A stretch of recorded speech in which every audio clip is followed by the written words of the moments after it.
Listo, entonces, bueno, buenos días para todos. Espero que estén teniendo un maravilloso día. Mi nombre es Pedro López, soy líder de equipo de crecimiento. Tengo 24 años, soy de Cúcuta Norte de Santander. El tema que les voy a hablar hoy es Java en la industria. ¿Listo? Entonces, listo, ahora sí vamos a comenzar con lo bueno. Entonces, ¿qué cambió en Java?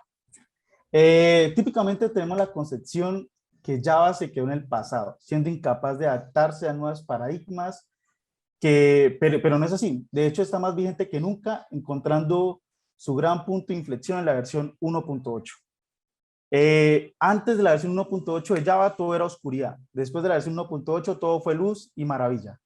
Entonces, voy a comentarles un poquito qué características nos trajo la versión 1.8 de Java y por qué es que es tan genial trabajar con ella. Porque generalmente venimos trabajando con las versiones 1.8 hacia atrás, tipo 1.7 hacia atrás, y esas versiones tienen muchas características que de hecho ya están obsoletas, ya no se deberían utilizar, y aún la seguimos manteniendo. Por ejemplo, una de las características que pienso yo son más importantes. Ahorita les voy a mostrar como unos ejemplos de cada una de estas. Entonces, la primera es API Stream.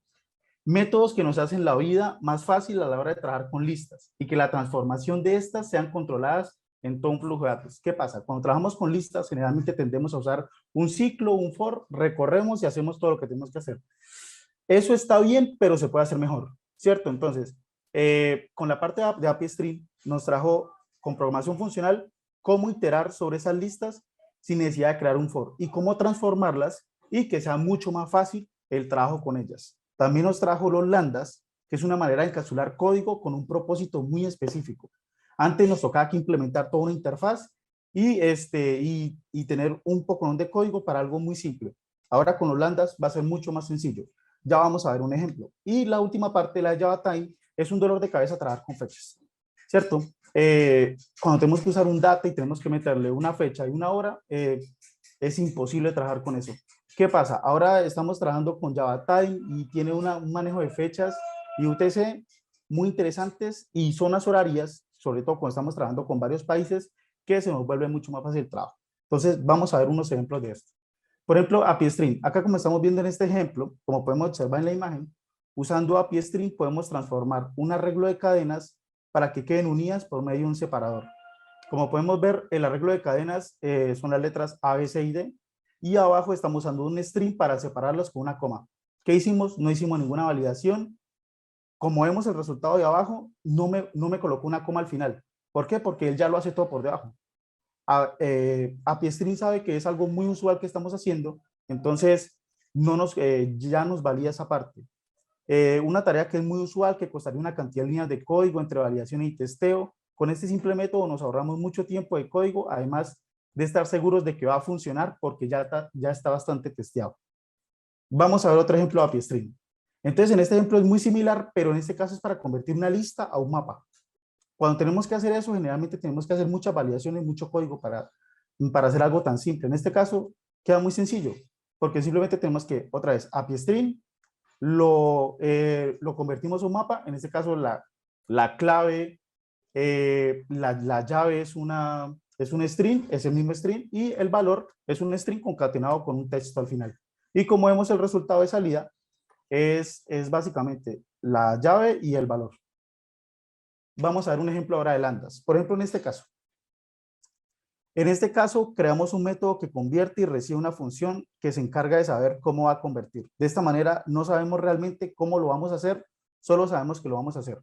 El método convertir recibe una cadena, lo que queremos convertir es una cadena a un número. Entonces, recibe una cadena y una función. Realmente el método lo único que hace es que la función que me llega como parámetro, yo la aplico, no hace nada más. ¿Quién se encarga de darle el valor o el código, el sentido a este método? La función, ¿cierto? Y como vemos en la función, realmente esto es un lambda. ¿Qué hace por debajo? Simplemente llama integer parseInt. Esto es muy utilizado cuando tenemos que tener varias implementaciones de un mismo código y no queremos estar amarrados a una sola implementación, sino que queremos tener diferentes. Entonces, en este caso podemos en cualquier momento cambiar este convertidor por, ahora no es integer parseInt, sino integer value of, y se nos hace muy fácil cambiarlo. Vamos a ver un ejemplo Y en este caso la salida que nos regresó es un 3. Vamos a ver un ejemplo de JavaTime. Usualmente tenemos que comparar fechas, ¿cierto? En este caso tenemos dos fechas, primera fecha y segunda fecha, y las dos están separadas por 10 días de diferencia. Entonces, simplemente utilizando el método period, nos regresa la cantidad de días, de una forma muy fácil, muy simple, y también muy legible. No tuvimos que comenzar a sumar ni utilizar métodos raros, simplemente utilizando el API de JavaTime. Listo. Entonces, Java es bastante interesante y podemos hacer desarrollos increíbles con él sin morir en el intento. Pero, ¿qué pasa si queremos ir un poco más allá? Ahora, ¿cómo lo llevamos a ese siguiente nivel? Listo. Por ejemplo, si queremos hacer servicios web, microservicios, utilidades, seguridad, ¿cómo lo podemos hacer? Listo. Entonces, hablemos de lo obvio, ¿cierto? Spring Boot. Spring Boot es para los que no lo conocen, Spring Boot es un framework que nos permite desarrollar rápidamente aplicaciones web, ya que junta diversas tecnologías muy maduras y muy populares, tipo Apache Tomcat, Jackson, Spring Context, Spring Data y Hibernate. Para los que no conocían, esto es Spring Boot. Es, digamos, el framework más popular de Java hoy en día. Al final de esta presentación, les voy a dañar un poco la cabeza. Les voy a mostrar otra alternativa, ¿cierto? ¿Por qué? Porque la hegemonía de una sola tecnología no sé si está tan bien. Creo que se puede hacer diferente, deberíamos hacerlo diferente y deberíamos...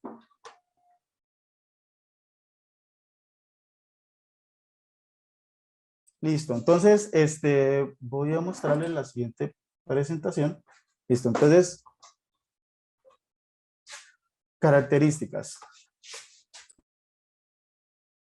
Listo, entonces las características son, por ejemplo, las características de Spring Boot. Beans, entonces, objetos cuyo ciclo de vida controla Spring, esto con el fin que nos preocupemos, que no nos preocupemos de cómo se crea, no nos preocupemos del nido, simplemente nos preocupemos de en qué momento lo inyectamos, ¿cierto? En qué momento inyectamos ese objeto. Perfiles de despliegue. Hay veces que tenemos el típico problema de, es que tengo dos ambientes, QA y producción. Entonces, acá tengo una serie de valores y acá tengo otra serie de valores. Entonces, ¿cómo hago para pasar valores acá y para pasar valores acá? Entonces, Spring Boot ya nos trae una serie de perfiles que es nosotros metemos valores aquí y aquí y los podemos cambiar en tiempo de ejecución. No tenemos que volver a compilarlo. También nos permite trabajar con manejo de excepciones. Cuando tenemos excepciones, lo que tenemos es un componente central que se encarga de capturar todas las excepciones y lleguen ahí. Y en ese componente central es donde nosotros las tratamos ¿qué pasa? Cuando tenemos sistemas muy grandes que tienen muchas excepciones, se vuelve difícil manejarlas. Entonces es por eso que es mejor tener un componente central. Pero como todo, no todo es bueno ni es malo. Tenemos ventajas y desventajas. Voy a contar un poquito las ventajas y desventajas de Spring Boot. Una de las ventajas es que tiene una muy buena integración con Solid, ya que de por sí el lenguaje nos obliga a hacer mucha inyección de dependencias, mucha responsabilidad única, también seguir mucho los principios del ISCOP. Entonces, digamos que está muy integrado con ese principio Solid. No hay que mantener un servidor web. Anteriormente teníamos que mantener un servidor web con 8 GB de RAM y tener ahí 3 aplicaciones corriendo. Eso era muy difícil de mantener porque si el servidor se caía, teníamos que levantar un servidor con iguales características y volver a montar todas las aplicaciones. Eso era un problema y difícil de mantener. Por eso, digamos que ahora lo que se tiende es a que el servidor sea más pequeño y que solo tenga una aplicación y que sea embebido, si es posible, dentro de la misma aplicación.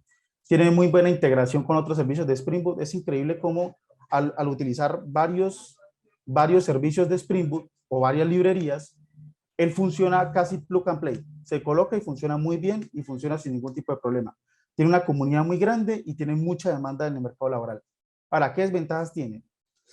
Una de las ventajas es que aunque sí ganamos reduciendo la memoria RAM que consume, aún seguimos consumiendo bastante memoria RAM en comparación con otros lenguajes, ¿no? Tipo Golang, pero bueno, es una de las desventajas que tenemos con Java. O por defecto, ¿no? Con optimizaciones se puede lograr un mejor performance, sin embargo, pues eso es como a priori lo que hay.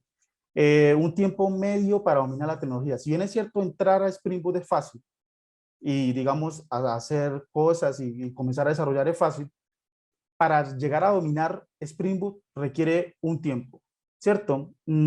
Igualmente ese tiempo de dominar la tecnología es como casi con todo, pero es una de las ventajas que yo le veo. Y que sin una ruta de aprendizaje puede ser bastante abrumador.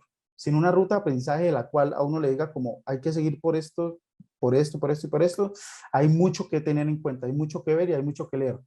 Entonces, por eso ahorita Carlos nos comentaba de que les vamos a pasar una ruta para que la sigan, para que la vayan trabajando, para que sea un poco más fácil y llevar esta parte.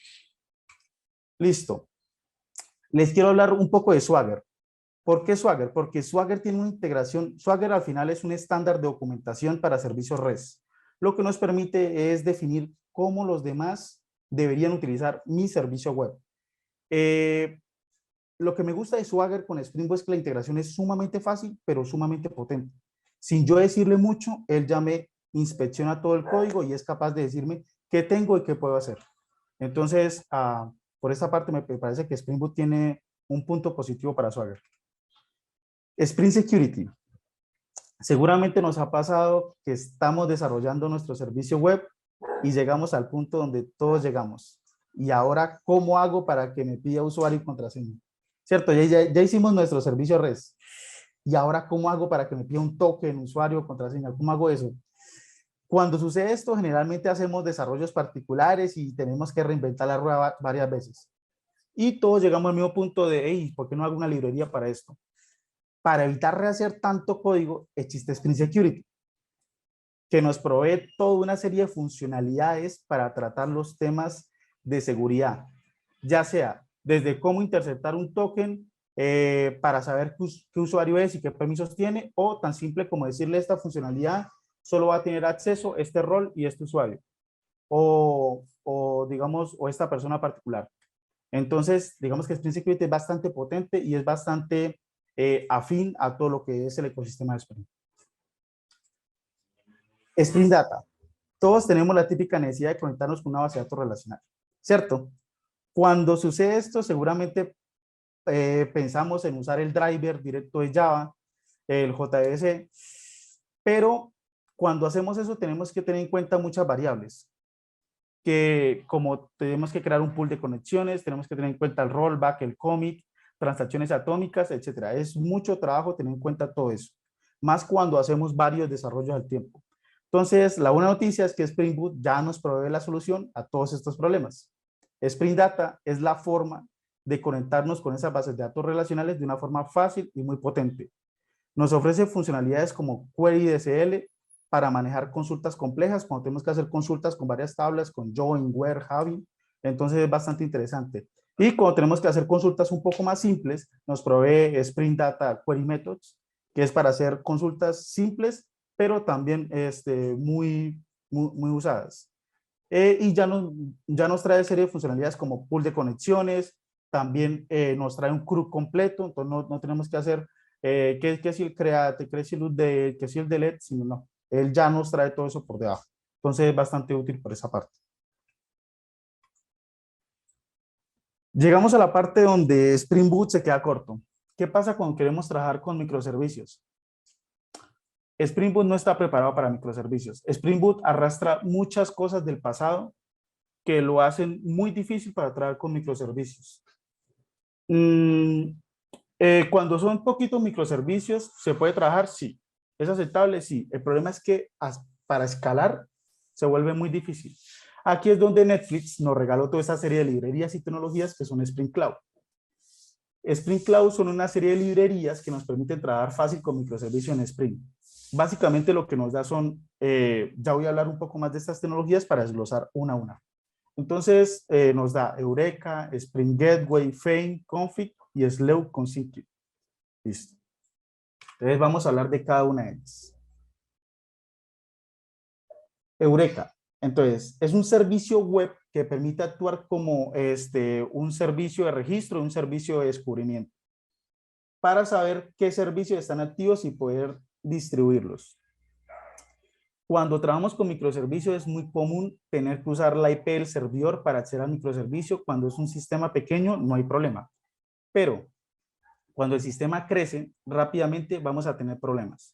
Toca estar cambiando constantemente las direcciones IP y se va volviendo insostenible para mantener ese sistema. Spring Cloud nos soluciona este problema con Eureka.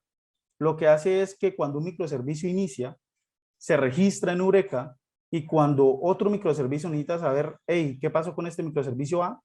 Va y le pregunta cuál es la IP y Eureka se la responde. Entonces Eureka se vuelve como un centro de la verdad de todas las IPs. Nos va a permitir, también nos da una serie de ventajas como tolerancia a fallos, ya que si por alguna razón el microservicio se cae, otro está activo para usar esa IP. Entonces es bastante interesante utilizar Eureka en sistemas distribuidos. Spring Gateway.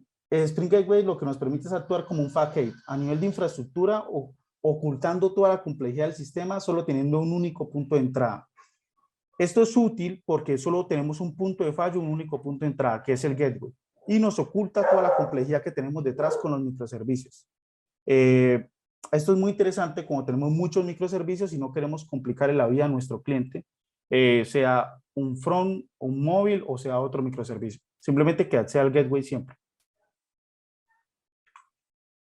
Fail. Cuando tenemos que hacer consumo de APIs, siempre tenemos dificultades. ¿Qué respuesta va a llegar? Tenemos que transformarla. ¿Qué hacemos si falla?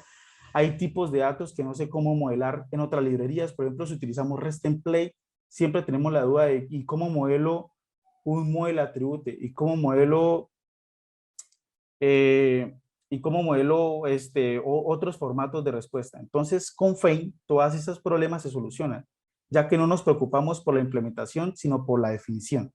Es decir, definimos qué queremos y por debajo Fein nos hace la implementación, nos dice cómo lo queremos. Entonces tiene una integración muy genial con Eureka, ya que yo lo único que le digo a Fein es, yo quiero con este microservicio A que me traiga el IP. Yo no le digo qué IP es. Y él va y se conecta con Eureka y se trae la IP. Entonces es bastante interesante por ese lado. Deberíamos utilizar más Fein, así no utilicemos todo Spring Cloud. Spring Config. La idea de este servicio web es que podamos mantener separado la parte de microservicio de los parámetros de ejecución. Esto lo hacemos porque generalmente cuando tenemos muchos microservicios, digamos 20, y todos tienen diferentes ambientes, uno de QA y uno de producción, y tenemos que cambiar un dato, es difícil entrar a cambiarlo en el código de cada uno de los microservicios si tenemos que cambiar en todos. Entonces se hace más fácil tenerlo todo centralizado en un lado y que todos los microservicios se conecten y se traigan todos esos parámetros cuando inician.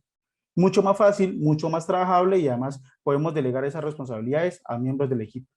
Entonces también es bastante interesante por esa parte y porque no tenemos que recompilar el proyecto, sino que una vez que inicia se trae unos parámetros iniciales y si se cambian los parámetros se puede volver a iniciar el proyecto y él agarra de nuevo los parámetros. Entonces no tenemos que recompilarlo, ahí ganamos algo de tiempo. Slow Consigning. La idea de este servicio es que podamos mantener una trazabilidad de por dónde van la transacción distribuida. Cuando tenemos una transacción que involucra varios microservicios, tenemos que saber en dónde va y en dónde va fallando, ¿cierto? Porque puede fallar. Entonces, cuando teníamos un monolito era muy fácil, porque simplemente veíamos el monolito falló acá, falló en este método. Pero cuando tenemos varios, tenemos que de alguna manera interceptarlo en alguna parte. Entonces, en ese caso, lo más fácil es mantener como un ID de una transacción global.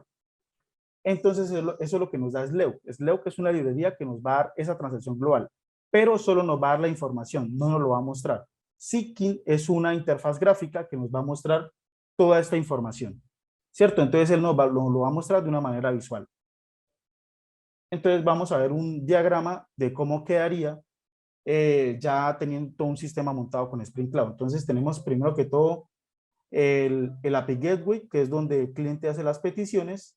Tenemos el config server, que es donde se colocan los parámetros iniciales de los microservicios. Se coloca el Eureka, donde se van a registrar y descubrir todos los microservicios. Tenemos los microservicios. Y acá tenemos Seeking, que es el que nos va a mostrar toda la interfaz de las transacciones. Ahora sí, Hablemos de la opción a Spring Boot. ¿Spring Boot está bien? Sí. ¿Spring Boot es genial? Sí. Pero es que hay otras opciones en el mercado. ¿Por qué no usar las demás? Estamos tan acostumbrados a Spring Boot que se nos olvida que hay otras alternativas en el mercado. Micronaut, que es del que les estoy hablando, al contrario de Spring Boot, cree en el concepto de que deberíamos no cargar todos los bins en tiempo de ejecución, sino que en tiempo de compilación, él debería hacer todo eso. De esa manera ganamos mucho performance a la hora de nosotros ejecutar el micro, porque se va a demorar mucho menos. Esto lo podemos comprobar en la página de ellos, en las cuales tienen una serie de métricas de cómo se gana en performance.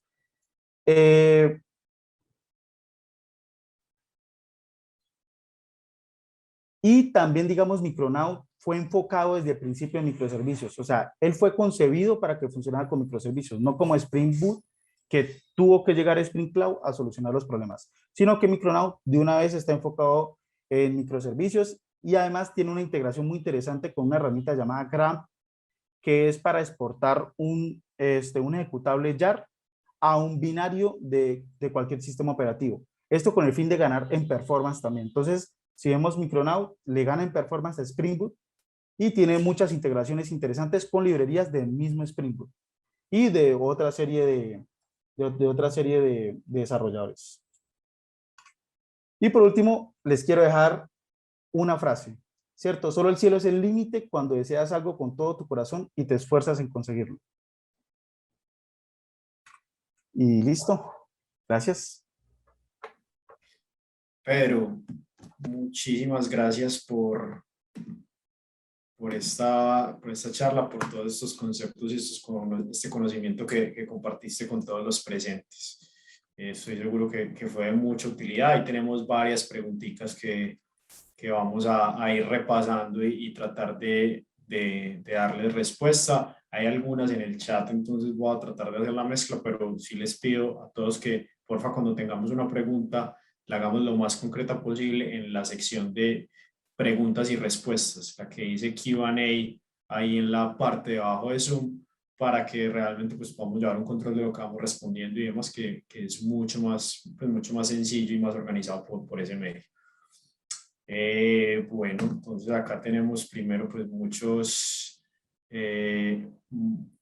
felicitaciones pues y veo que la gente recibió toda esta información con mucha gratitud porque pues sienten que es un contenido de valor. Entonces ahí Pedro pues muchas gracias. Empecemos entonces con algunas de las preguntas que nos hicieron en el chat para que vayamos dando respuesta. Bueno, la primera que encuentro acá, pero ahí no sé, Giancarlo, si de pronto ya no la hice por acá, déjame yo reviso. Bueno, no la veo por acá.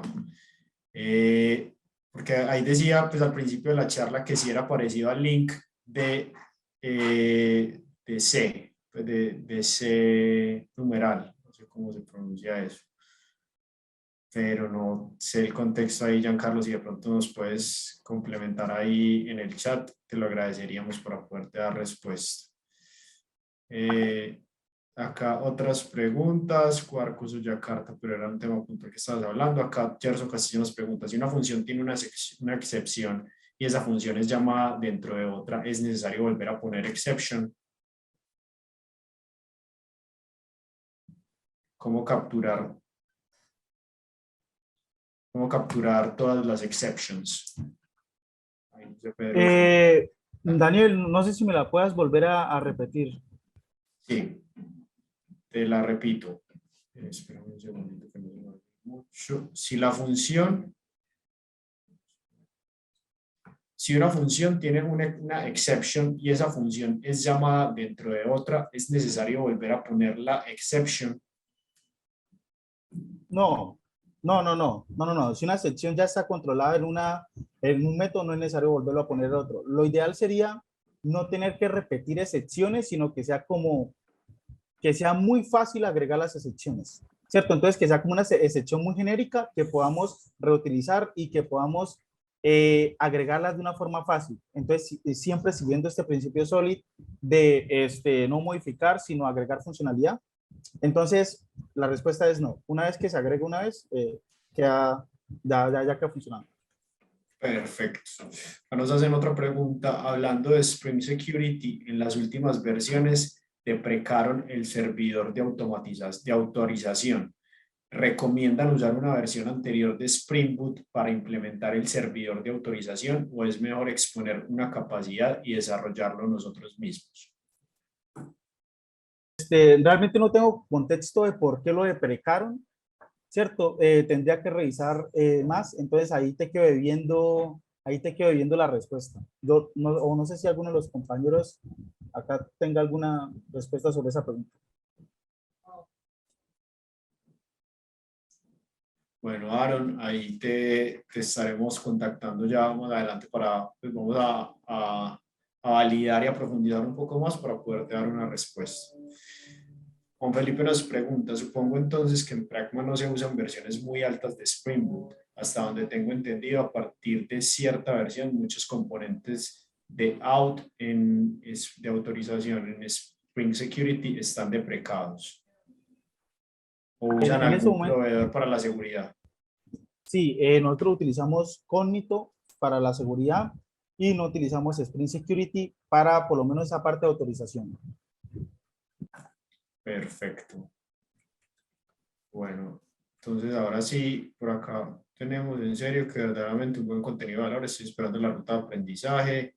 C Sharp nos dice cuando estaba preguntando que el C con el numeral.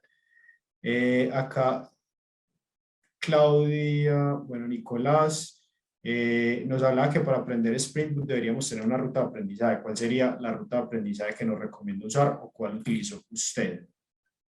Sí, no, total, a mí me parece que esa ruta de aprendizaje que tenemos en Pragma está muy completa y creo que nos da una luz de qué deberíamos hacer y cómo deberíamos seguir. Cuando yo siempre recomiendo Micronaut, lo hago teniendo en cuenta que deberíamos saber primero Spring Boot, porque al final Spring Boot es una tecnología muy madura que ha funcionado muy bien, ¿cierto? Siempre Micronaut es también en parte apuesta porque no lleva tanto tiempo. Entonces podría pasar que deje de existir mañana, aunque no creo, pero podría pasar. Entonces sí, la ruta que tengo en Pragma es bastante completa, la que vamos a pasar. Perfecto. Roberto Jiménez nos pregunta, ¿utilizan Kubernetes para el despliegue de estos microservicios o qué otras alternativas utilizan? Sí, utilizamos Kubernetes, más que todo, para ser más específico, EKS, ¿cierto? Un servicio de AWS,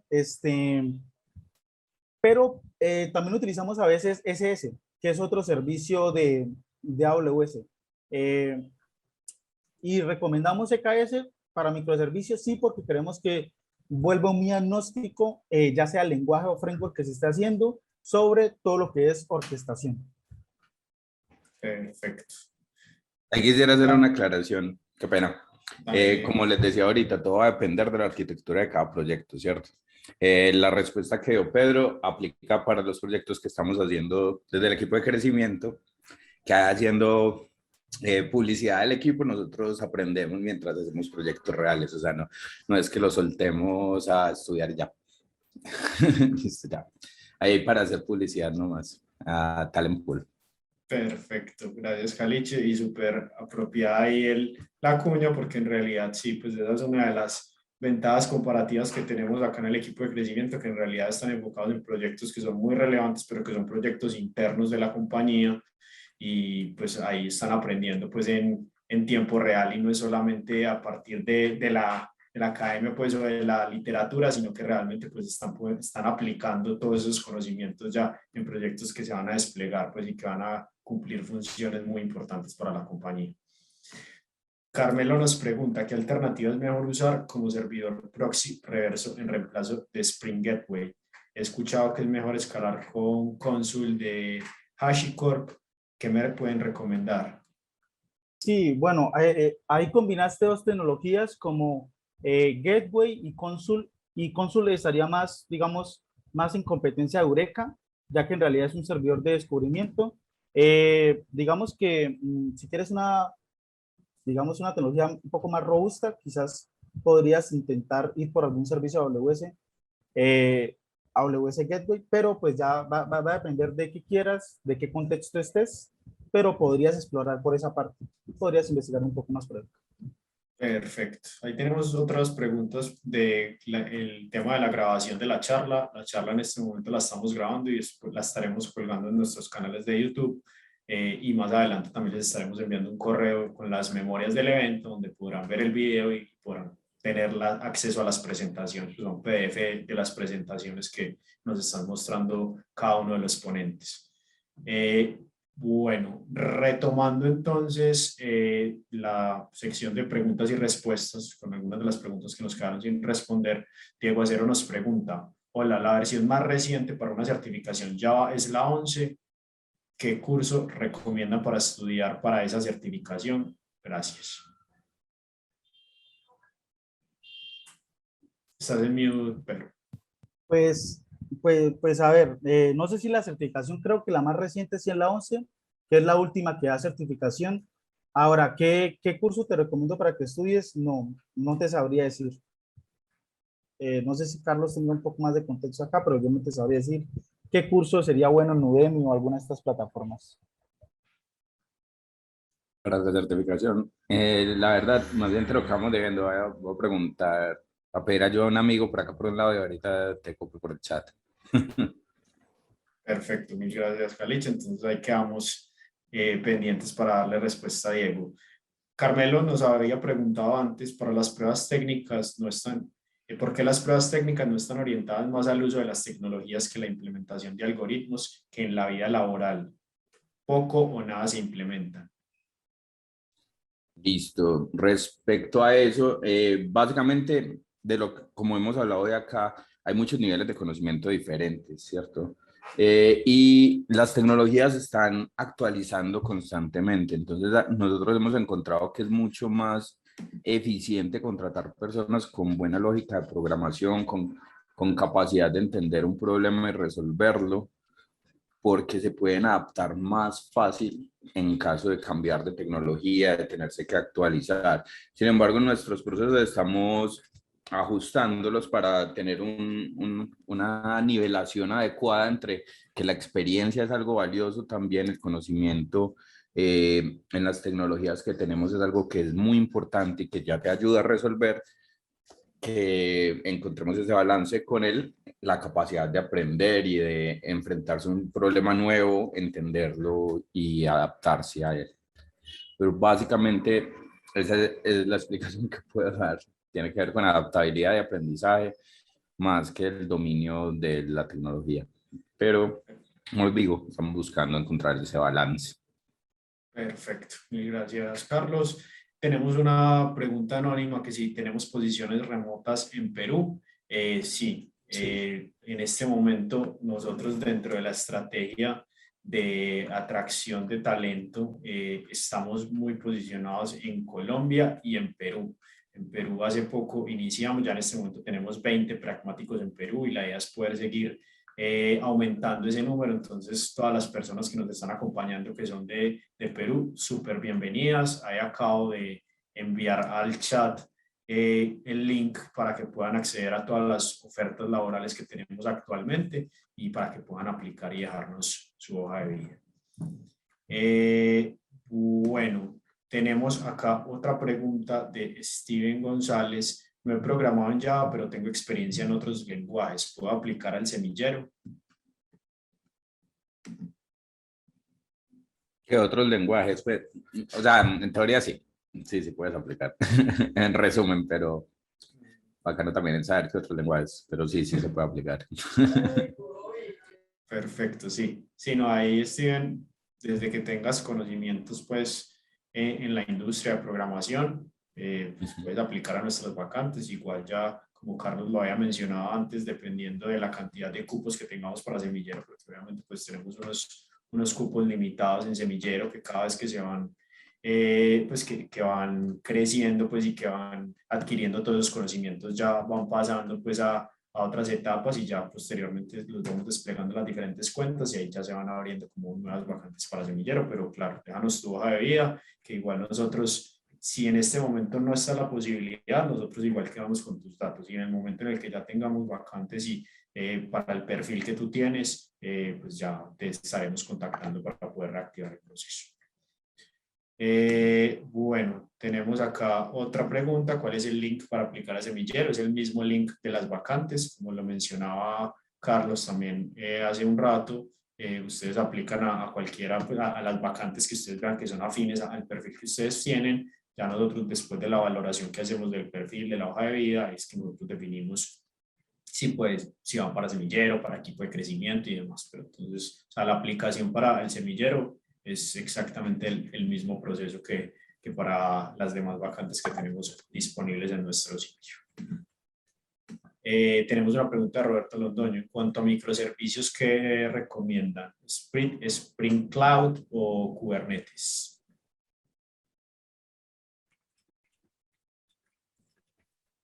Qué pregunta tan difícil. No, es que son cosas diferentes. Es que más bien son tecnologías complementarias, ¿cierto? Se pueden complementar una con otra y tocaría ver, digamos, también tocaría ver en qué contexto lo estás poniendo y digamos qué tanto estás dispuesto a dar, porque digamos que también uno de los problemas ahí es que Kubernetes es muy genial, pero también es muy caro. Entonces, digamos que hasta qué punto te compensa tenerlo, ¿cierto? Sobre, digamos, todo lo que es Spring Cloud. Entonces, lo que tocaría revisar, pero son tecnologías muy interesantes. Yo creo que no deberías descartar por ahora ninguna, simplemente ver cuál se ajusta un poco más a ti. Perfecto, gracias Pedro. Tenemos dos preguntas de Mateo Espina referentes al semillero. Que si para ingresar al semillero es relevante tener portafolio y de ser así, ¿cuáles son los proyectos más interesantes con Java? ¿Estás Estás muteado, muteado, Carlos? Carlos. Sí, se me olvida que no, se me da también el micrófono. Digamos, el tener un portafolio es algo relevante en general, pero para el semillero, pues no, nosotros no exhibimos portafolio. Nosotros la evaluación técnica la hacemos a través de una entrevista técnica. Nosotros hacemos una evaluación lógica con la plataforma HackerRank, pero el conocimiento se evalúa en una entrevista técnica. Si tienes algo que mostrar, pues te facilita el demostrar el conocimiento que tienes, ¿cierto? Entonces, el portafolio puede ser relevante para eso. Si tú quieres tener un portafolio, digamos, actual, sería muy bueno demostrar, tener conocimiento de microservicios, de pronto arquitecturas limpias, de pronto, no sé, algo de nube, pero como te digo, no es que sea obligatorio tenerlo, pues no es como en el diseño gráfico, que si no tienes un portafolio, pues no tienes cómo mostrar tu trabajo. No sé si la respuesta fue clara. Sí, no, yo creo que fue lo suficientemente reveladora. Sí, acá diferente pues a un diseñador gráfico que sí es fundamental el portafolio, pues obviamente sí, pues es algo bueno para tener, pues y si lo tienes maravilloso, pero acá los conocimientos los medimos más dentro del proceso, pues dentro de la prueba técnica, dentro de la entrevista técnica, ahí es donde realmente validamos pues el nivel y los conocimientos y lo que puede resolver ese candidato.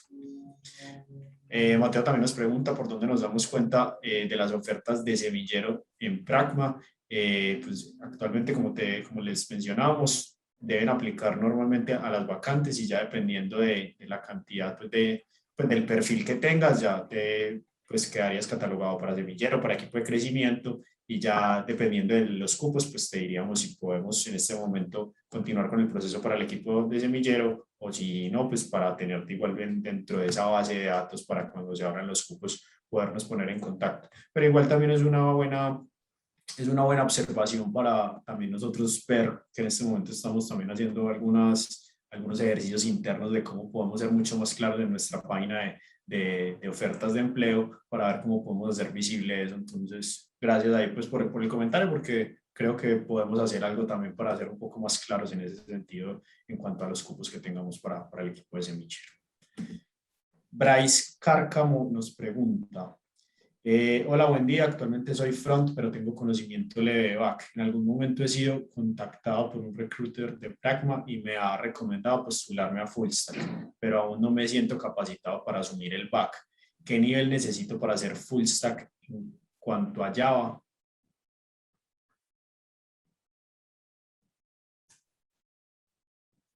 De Pedro y David tienen cara de que están esperando que yo responda.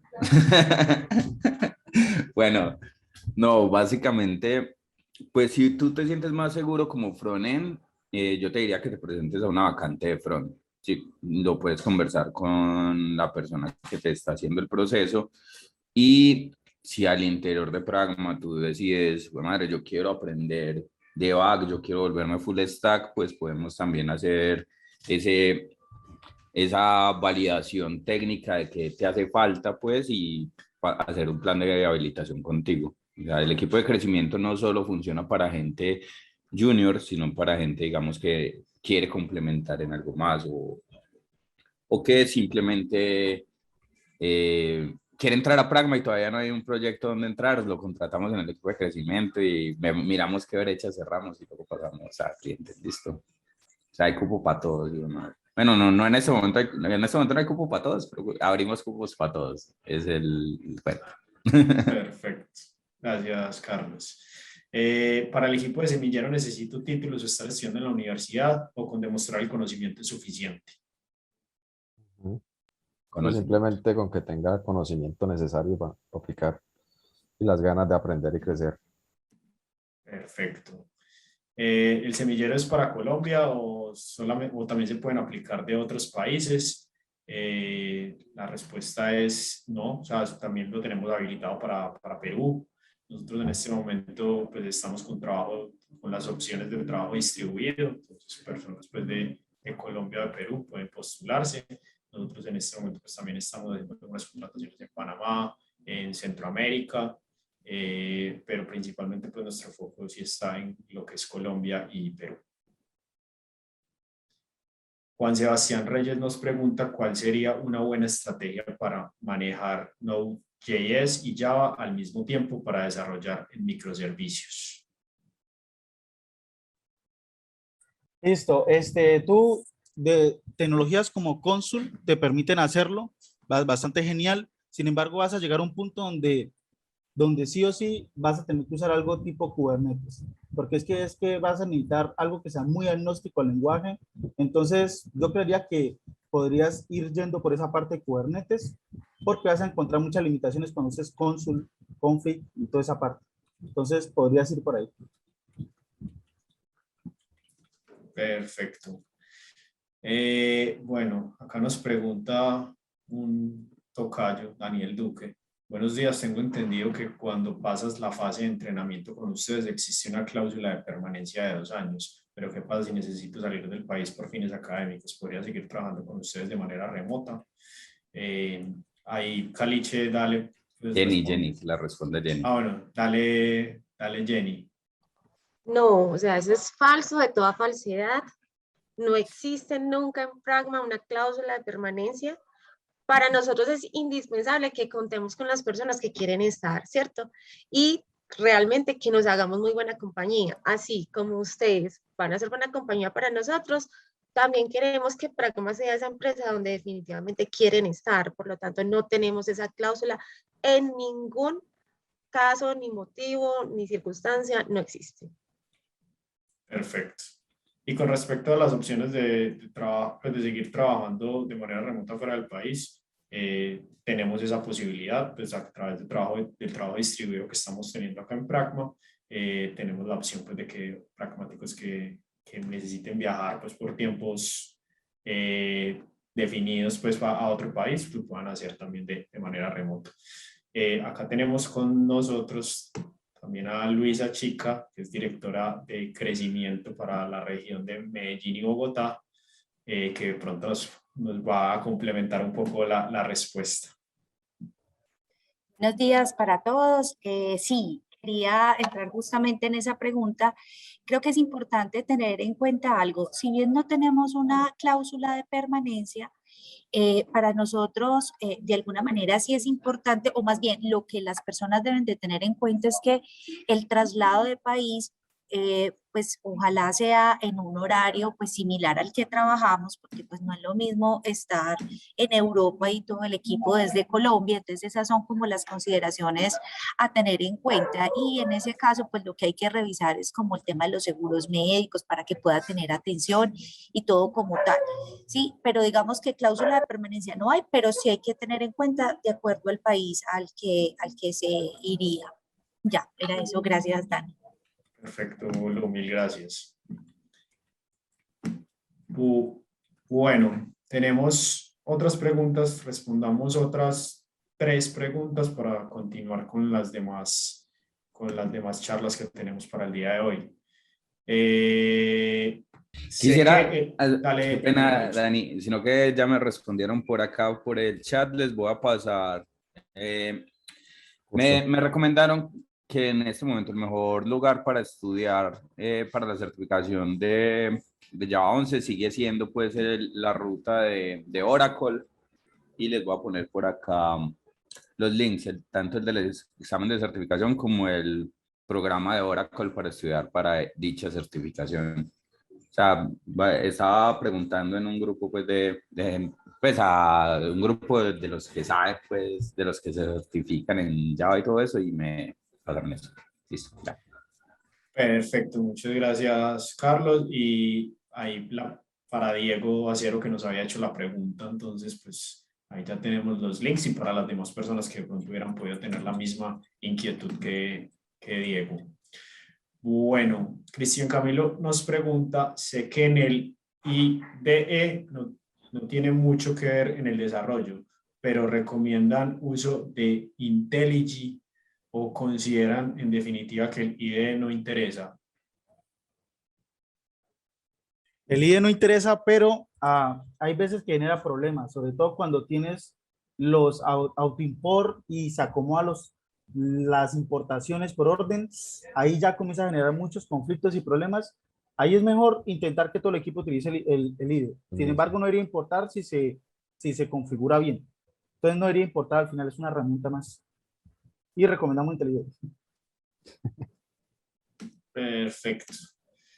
Bryce Cárcamo nos pregunta, ¿por qué no usar Java EE puro en sus nuevos proyectos y las versiones actuales de Java cuentan con todo lo que hace Spring Boot? ¿Cómo? No te entendí la pregunta, Daniel. ¿Cómo? ¿Por La qué no versión usar? actual de Java Enterprise Edition tiene todas las mismas opciones que Spring Boot. Sí, tocará revisar porque es que de todos modos, aunque traiga las mismas funcionalidades, toca que levantarlo sobre un servidor de aplicaciones tipo Glassfish, tipo Wi-Fi, y al final ese servidor de aplicaciones alguien tiene que administrarlo. Entonces es por eso que utilizamos Spring Boot para embeber un poco eso. Entonces es por eso. Pero sí, tiene todas las funcionalidades, depende del servidor de aplicaciones, pero sí tiene. Bueno, y las últimas 2 preguntas para ya seguir con el resto pues con la siguiente charla de Brian. ¿Qué alternativa es mejor usar como servidor proxy reverso en reemplazo de Spring Gateway? He escuchado que es mejor escalar con Consul de HashiCorp. ¿Qué me pueden recomendar? Esta creo que ya la habíamos respondido. Sí, eso ya. ¿Utilizan Kubernetes para el despliegue de microservicios o qué otras alternativas utilizan? Ya también la habíamos respondido. Bueno, nos hablaba que aprender Spring Boot deberíamos tener una ruta de aprendizaje. Ya la habíamos respondido. La ruta de aprendizaje nos la muestran por acá o nos la envían al correo. No sé si ya la compartieron. Yo vi que ya alguien, pues, alguno de las participantes ya había compartido la ruta de backend de Universo Pragma. Nosotros tenemos, pues, un portal, una plataforma que se llama Universo, donde tenemos varias rutas de conocimiento, donde pueden, pues, acceder a diferentes conocimientos muy enfocados en la industria TI. También tenemos diseño centrado en personas, tenemos front. Igual ya ahorita pues, Pedro de pronto nos puede ayudar a compartir la ruta para que las personas puedan acceder a ella. Y acá Giancarlo Fontalvo nos pregunta, ¿el API Stream es parecido al link de C#, de C C numeral, ¿cómo es que se pronuncia ahí, chicos? Me dan la mano, Sí, por favor. C Sharp. No sé, realmente no conozco el de C Sharp, no te podría decir. No sé si alguno de los compañeros acá tenga conocimientos, te debo esa respuesta. No sé si Caliche, David, de pronto. ¿Cuál es la pregunta? Perdón. ¿El API Stream es parecido al link de C Sharp? Honestamente, yo no tengo conocimiento en C Sharp, pues tan avanzado, de hecho, cositas básicas, entonces no te sabría responder. Bueno. Creo que todos los que estamos acá somos muy Java, ¿no? Que ya Giancarlo nos miró por aparte y es parecido, pero tiene sus diferencias. Entonces ahí, Giancarlo, muchas gracias ahí también por la respuesta.